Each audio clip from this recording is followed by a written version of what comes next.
Some Devils. J-Dog back to answer more goddamn questions. Only one goddamn paid ski today. Then I got one left over for yesterday. And we got some goddamn order questions and some channels thrown in here too. So I got one paid ski on this page from yesterday and two order questions. So I'll knock this whole page out, then go to the next paid ski. Got to the next page. From Antonio Gomez, paid question. What up, J-Dog? Love the channel and Hell's Headbangers. Finally thought of a good question to ask. Yeah, we'll keep on thinking of more and send them on over, brah. What are your thoughts on Dying Fetus playing a hardcore festival this past weekend? No thoughts because honestly, I didn't know about it. Where they play, who they play with. FYA Fest. I don't know what the fuck that is. I believe it was what it's called. All of a sudden, these hardcore kids want to gatekeep certain death metal bands now and think they are better because they hardcore dance death metal. Obituary's playing a hardcore fest later this year as well. Antonio Gomez. P.S. Shout out my homie Zach if you can. He showed me your channel. Thanks for the goddamn hookup, Zach. Keep on showing other people a channel too. And all you other fucking devils watching, spread that dog word. I want that thing spreaded like the goddamn Black Plague. Yeah, no thoughts. I mean, they can do whatever the fuck they want. The way I see it, dude, at the end of the day, you got to remember, any of the bigger bands, it's not just the Fetus and shit. This goes for the Cannibals, the Deicides, the Morbid Angels, the Obituaries, the Suffocations. Who's these dumbass bands that get fucking passes? Bigger bands. Say fucking Venom. Goddamn Baseball Stadium, Merciful Fate at this point. Baseball Stadium, King Diamond. Dude, it's 100% about a paycheck. They're not doing it for passion. I'm not saying that they hate metal and fuck this and just ha ha ha laugh in the bank. Don't take it out of context. I'm not saying that, but I'm just saying the only reason they're continuing to do it is for money. It's not the passion that they started off when they were teenage kids. So you take away that paycheck, they're not going to do it. So if you want the band to continue, that's just the way it is. It's like it, love it, or hate it, necessary evil, how the hell you want to look at it. So if you're a fan of Fetus and you want them to be around, just let them do what they're going to do because it's all about money. And in that case, if it's more when it comes to that, it's just whoever's going to draw. If it's going to be a crowd that draws, or not even a draw, if they're just like, hey, whatever Fetus's quote is, they get paid, which I don't know what it is, but if I had to make an educated guess, I would say while they're on tour, they're probably getting 10 grand a night. One-off shows, they probably ask for like fest and shit, probably 20 to 25 grand. How's my Ian Gallagher? It's probably somewhere in that ballpark, which, hey, I'm not talking shit. Good for them. Fucking pretty good payday. Um, they get offered a fest and it's goddamn fucking Biggie, Coolio, and Tupac, and they're like, hey, brah, we're going to pay you 25 grand. We got Fetus on there. These homeboys like Fetus. He's going to say yes. And again, if I was in his shoes, would I? At that point, probably. He's been doing, so Fetus started, what, 93? I think that's when the first demo was. Fantastic demo, I must goddamn say. Fucking get the Bathe in Entrails demo. That's super good fucking death metal demo. You're out of your gourd if you think otherwise. Nocturnal Crucifixions, Grotesque Impalement, that it's got bangers for days. He's been doing it for 31 years, man. He's got nothing to prove. He's done well over 10 albums. At this point, it's just like, yeah, I'm going to continue doing it. Now I respect him for the fact that it's pretty much a one-trick pony. In which case, what I mean by respecting him is like he didn't turn his back. He didn't pull a goddamn Carcass.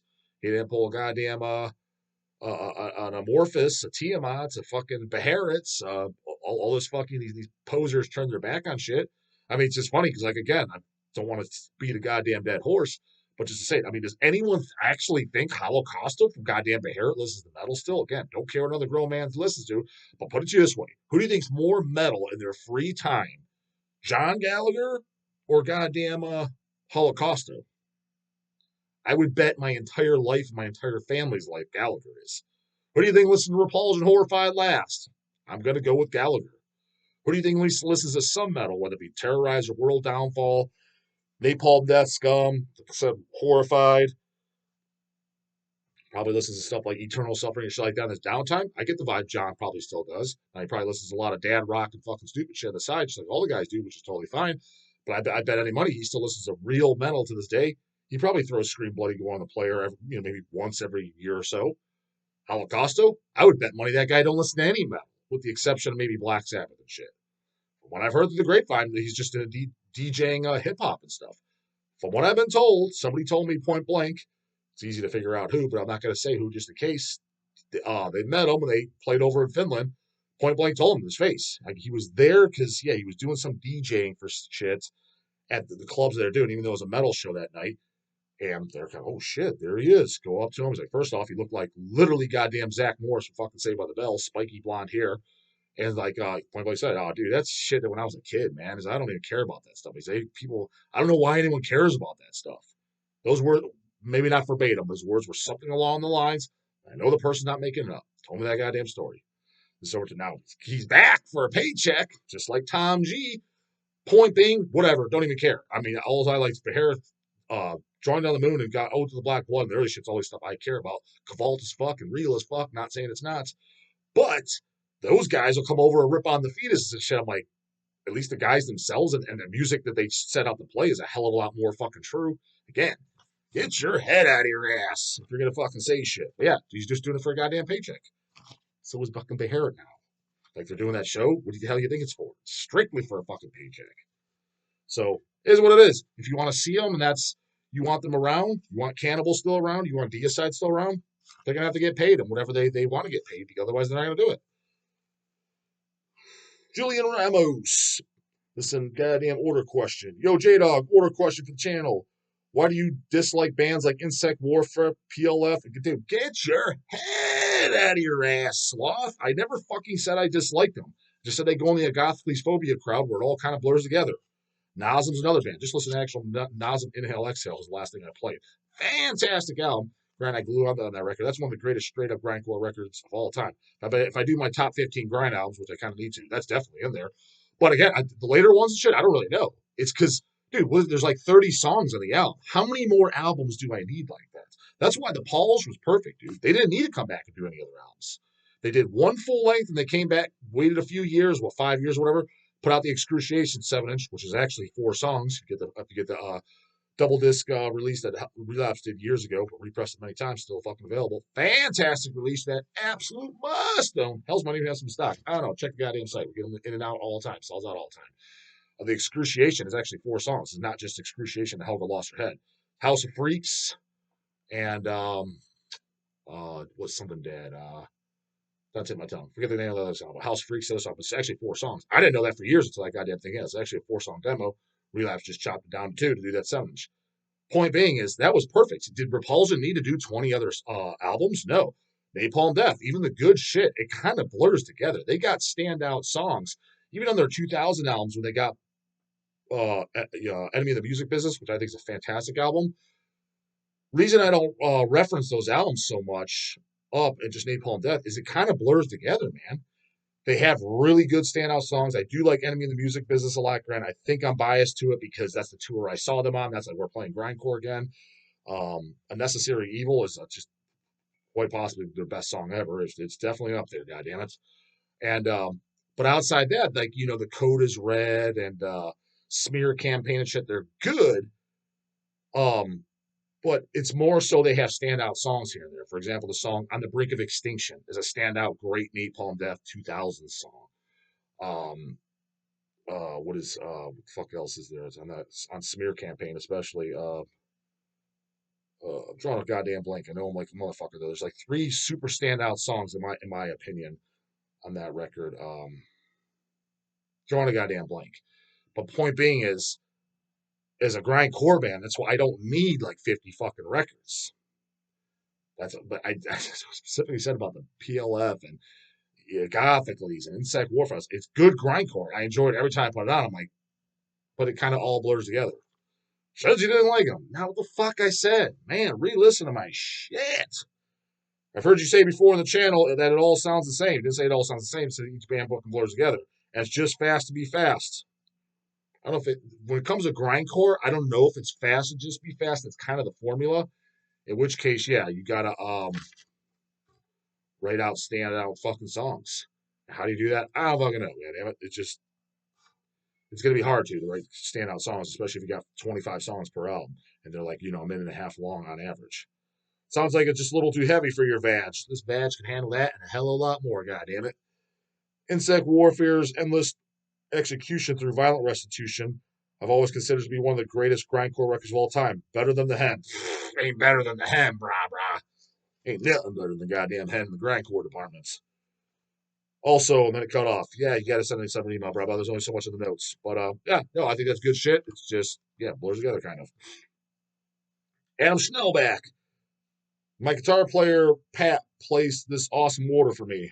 Hey, as long as somebody's placing them, goddamn it, that's all that matters. It's Adam Schnellback. Schnell. You guys all know Schnellback. He's got his own goddamn channel. Pick, picked by myself and my channel's Patreon. Hope you had a sick New Year.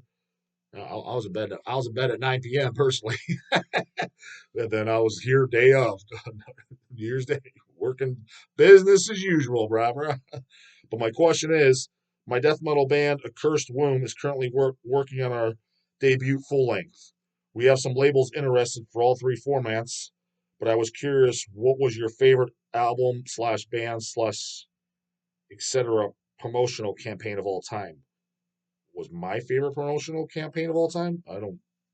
Zero. I don't know. Like, you talking about what Hells did, or I honestly I don't understand the question.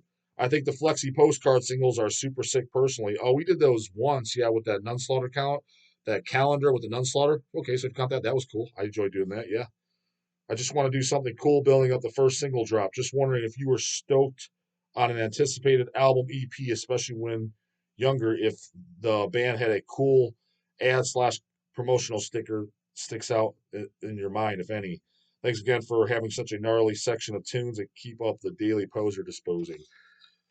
The only thing I could think of, and now not so much, just but in my early days getting excited, again, ones that stand out, Exhumed Gore Metal, before I heard it, seeing that cover, I'm like, this has got to be fucking good. So I was pumped to listen to that.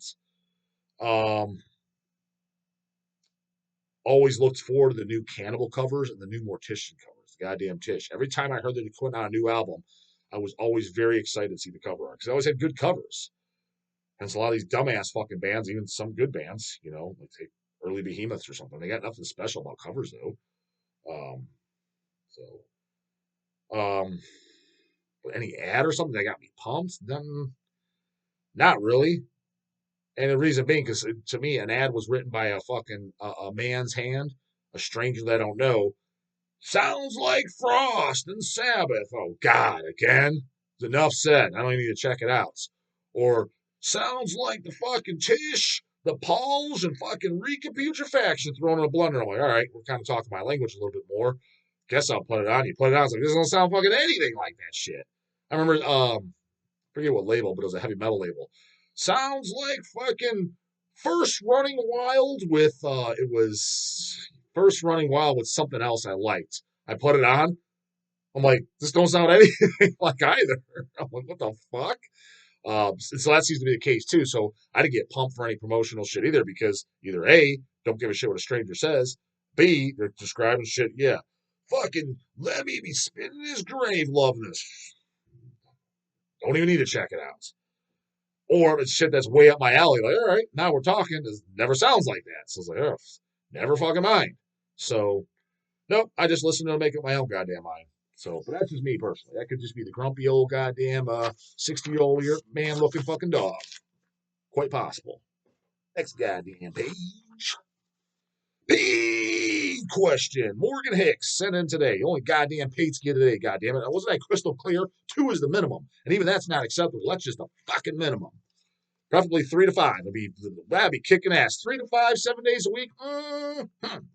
Now we're fucking rocking over here. We'll be kicking ass in 2024. No motherfucking time for this goddamn channel. Morgan Hicks. Curious because you never mention it. You ever listen to Attacker, the Second Coming album from 1988? To me, this album smokes anything Maiden or Priest have ever done. I have not, but I've seen it in stock. And at least I've seen the band Attacker. I'm going to know now that you say that. Because I'm like, we just got some in too. I forget who it was. I was on the cart. Older heavy metal stuff. And I'm 50-50 on it. I'm always like, yeah, want to listen to it. Because a lot of it I'm on the loop out of, the more obscure bands. But it comes in and I'm just like, because most of the time I'm like turned off like a motherfucker. Or there's just a song that I like only. But some of it I really, really like. That's how I first heard Witchcross. It was when the bootleg CD came out, Fit for Fight, before it was officially put out by Hells, of course. I think High Roller maybe did an LP too and stuff. But nonetheless, before people knew who the fuck they were, it was bootlegged on CD, and saw the cheesy goddamn He-Man cover, and that was probably I was on the edge too. I don't know, but I think the reason I checked it out too is I saw Denmark in the year. Well, maybe it's similar to Merciful Fate. Maybe that's why I can't remember. This was we're going back over 15 years ago. And I loved it. And there's been a few others, but a lot of times the heavy metal shit. That's how I heard. Who was I late to the game on? Savage Grace. Super late to the game on them. Um, the first album is fucking great. Second one, it's okay. But I mean, I always knew the name Savage Grace, but it was one of those heavy metal bands I never put on. And I put the first one on. I'm like, this is really good. Second one, I'm like, it doesn't suck, but I don't really like it. But that was a band I got um that I thoroughly. I think there might have been somebody after that, but in the later times, in the last, like when I say later times, last 3 years or so, that's about when it was. But maybe around COVID, right pre-COVID is when I put that on. Whatever. That's funny because similar situation. We got bootleg CD versions of it in, and then right after High Roller was putting it all out officially. And I'm like, in that case, yeah. In those cases, I'm like, fuck the shitty looking boot because you got the High Roller version. Like, this is way nicer looking. Sortilege is another band I got into, but that was like years ago, quite a while ago. Somebody did the CDs, Heroes and High Roller and shit did like the demo and the EP. Somebody else did them. Recently got those in. I didn't have the EP. I just had the Heroes and I think is it a self-titled?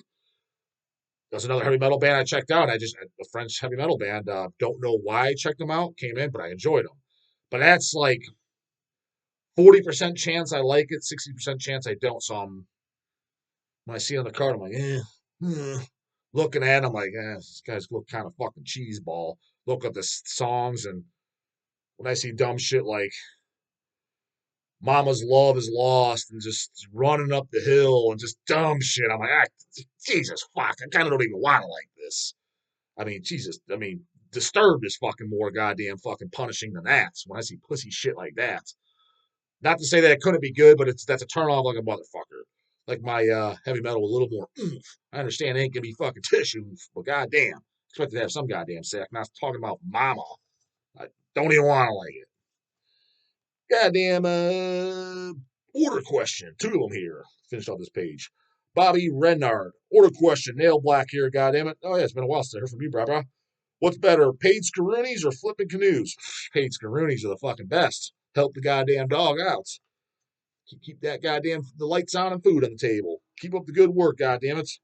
I've watched every single video of yours. Found you about a week after the channel started. Yeah, I believe, man. You're not the first person that came up to me when starting the channel, but was it at Cannibal? I think you came up to me, the Cannibal Dark Funeral Immolation Show. You're one of the first. In fact, I think you might be the first person in existence that bought me a beer. Because dogs used to always buy them, no matter who I'm with. I can honestly say I don't think anyone bought me a beer in my entire life prior to you. Yeah, I don't think so. I think you were the first one. Now, since you, there's been several, but I think you were the first one. And prior to this, definitely prior to this channel, I'm trying to think, was there ever a scenario, even like friends and shit? I don't think everyone's ever bought me a beer. Unless I was 10 in and I don't remember, and the dog's very rarely 10 in. I've never been 10 in at a show. The only time I've been 10 in is a family function, usually on the in-law side, and it was something that like a pool party or something started at noon, and I was there to 10 p.m. It's like, yeah, you're 10 in. It's like I was there for 10 hours. I was drinking maybe on average one an hour. That's because I was bored goddamn stiff. That's a very, very, very rare occasion. When I say very rare, I'm talking like once a year. It's probably more like once every 5 years. Can't even tell you the last time I was 10 in. Byron Casey. Hey, J-Dog, everyday listener here. That's the way I like it, goddammit. Where are those paid skis? Send them on over. Links in the description box, goddammit. Helps the dog out. Keeps them pumped, too. Man, nothing makes my morning better than when I see an inbox full of paid skis. Makes my day easier. I'm like, all right, well, I know what I'm talking about for the video. Don't gotta search shit out. And, hey, who don't make like making loot, goddammit? Any chance of some Sathanas merch or represses coming through Hells anytime soon? Need some more from those guys. You sure do, goddammit. You know, it's funny you say that. I actually need to email. I got the email from Big D, Paul's email from Sathanas, because I mean Sathanas is pretty much Paul. His band, my goddamn eyes. Only original member, Sathanas Batham. I want to do the Ripping Torment demo shirts. Official on Hells. I want one for my goddamn self. And the thing is, dude, I would love to do that shit. Because what I have, it's been out, but it's been several years. There's the Sathanas Batham split CD. Batham was. I need to do I need to do a video with Paul too, which is definitely impossible for the channel interview because I definitely have stuff I want to ask. And I think Sathanas is one of the most underrated black metal bands of all time. And at least they don't get the respect that they deserve. Somebody be like, what do you mean? Think about it, dude. Their first fucking demo, the Ripping Torment, that was 88, I believe. Maybe 87, but I'm pretty sure 88. Right around the time, for example, I say all the time, Necrovore. If nothing else, people will say, well, Sathanas didn't do that much. Took them a while to put out their album. Okay, at least they did other shit. They were around the same fucking time when black metal, death metal is in its extreme infancy. They put out that fantastic fucking demo, Jaws of Satan. You telling me that ain't banger from head to goddamn toe? That's a classic of classics, goddammit. Only dum-dums don't like that. Around the same time, Necrovore is plays up, left, right. You know, everybody praises it, rightfully so. But certain shit like the Sathanas demo or the Bathams, because I was going to ask them why they. It's like basically they changed their name to Batham. For years, I just figured it was going to be a side project with the same goddamn shit. But then they did Sathanas again and then started putting out, Black Earth and stuff like that. I'm like, I was just asking what that was all about because I don't know what the legitimate story is. And, just get an interview. I was going to do one when I was in Pittsburgh at the Exhumed show, but Paul was a little bit more than intoxicated. Let's just say that because I asked him and he said, because he came up to me, said hi to me actually, so it was cool. And he just said he couldn't do it or some shit like that. I was all right. Well, if you're ever in Cleveland, yeah, I'll be up for it. So yeah, I'd be up for it. I'd like to do one for him, but I got to email him and ask him why with those shirts. And I'd be up for it'd be cool to see Black Earth and shit like that come out. The only downside is I could see Sea Dog and shit saying, and I don't disagree with them on this, is again, dude, they don't. It's gonna be a super slow move, so it's a total passionate release, and we don't got time for super slow moves because we're already over a year behind on releases. But it's annoying that it's a super slow move. Again, just more posers in this fucking scene. Mandatory. I'm telling you right now, Sathanas Black Earth, as far as black metal, as far as I'm concerned, is essential U.S. black metal. The demos, the Batham 7-inch, all that is essential black metal. And half these guys are walking around with their fucking head up their ass, asking me about goddamn Lebanese dumbass fucking black metal bands and stupid shit, and they don't even own Sathanas. It blows my fucking mind. It just wants to explode all over this fucking screen. I'm like, what? What? That's how you know, dude. Half the people in the scene, and this is for every scene, the fat ball, just whatever you're fucking following, movies, everything. They're just going by what the norm is, dude. They're just going by what people talk. What are people talking about? What's online? What's the cool shits? What are my friends like? What are my family like? That's what they go by, what they like. And dude, that's no goddamn coincidence. The proof's in the goddamn pudding. Look at the world. Why is it overseas in Europe? Soccer, super popular. Here, no one gives a fuck. Here, fat ball is popular. You go over there, well, that's not real football. They call it football. Football's over here, soccer. They laugh at the stupid ass fat ball. Why is it they're humans just like us? Why do you think each side has popular? Because that's what they're grown up with, dude. That's culture. That's what they're told to like. This is what's okay to like. Brain dead sheep canoes just following robots, following just follow suit. That's what Dad watched on Sunday, so that's what I'm gonna watch. That's what I like. That's what Grandpa got me into. But that's why people take it on they construe me the wrong way. Reaper's guilty as fuck for this. Always rip on the fat ball and shit like that and thinks I agree with them on like, hey, I don't hate on fat ball. What I hate on is the fan base because 80% of them are fake. They're not fans. When I meet one, and I know some, when they're extremely passionate about, excited, following the game, following the stats, following the scores, putting money on it, they can name every player. You ask them their team, they know every year they went to the Super Bowl, what years they won, which years they lost. That's a passionate motherfucker. I'm actually inspired by that. I'm like, finally, a motherfucker that's actually into something. He's into what he says. But most of them ain't like that. They're into it because they have to be. They don't even watch the game. Yeah, I watched the last quarter. Dumb shit. It's like, because you're not even into it, dude. It's just a socially acceptable thing to be into in this country. And if we took your ass as a baby, you were born here in the States, we picked you up, put you on a fucking plane, flew your ass over to fucking Europe or wherever where soccer's popular, and you were raised there, guaranteed that's the game you'd be following. You'd have the same brain, you have the same parents, you're born in the same location, so don't give me that shit. Guaranteed your dumbass when you're going to be watching the fat ball. You don't think for yourself. And the metal scene's the exact same thing. That's why everybody, yeah, Necrophor's cool, Necrophor's cool. Yep, bud, yep. Don likes Necrophor. Yep. Joe over there, yep, said Necrophor. Yep. They didn't count from us Sathanas, so I don't like Sathanas. I don't listen to Sathanas. It's the way it is, dude. Nobody's fucking thinking for themselves. And it's worse now than ever with all this dumbass social media. They just go by who's being talked about. Why do you think 200 Wimp Wounds is the most popular band of today? Over bands that fucking smoke them. Telling you right now, that Torso Freak sends him home on a stretcher. Now, granted, that's a bad example. It's a goddamn EP, and it just came out last year, but you get the goddamn fucking point. There's shit that's way better. Came out the same fucking Mulder sends him home on a stretcher. I'm just saying it for the record. Mulder, and damn sure that goddamn Melting Rock, damn sure sends him home on a stretcher. And I don't think the Wimp Wound sucks. But the only reason they're popular is not because they're so overly great. So that's what everybody's talking about. People don't think for themselves. Everybody's a fucking poser. That's why when I see someone with passion, they think outside the box and think for themselves and make up their own opinions, and they stand by their goddamn beliefs. They don't just going to agree with the dog. That's what the dog says. That's why I say, if I give a recommendation, cool, check it out, but don't just like it because I said. Think for your goddamn self. Did you actually like it, or are you just going by what I said? Don't fucking do that. I'll say, here's something I think's worth checking out. Cool, go check it. But that doesn't mean automatic. It's gold to you too. That's what I like. That doesn't mean that's what you necessarily like. And if you like your depressive black metal, that's what you should stand by.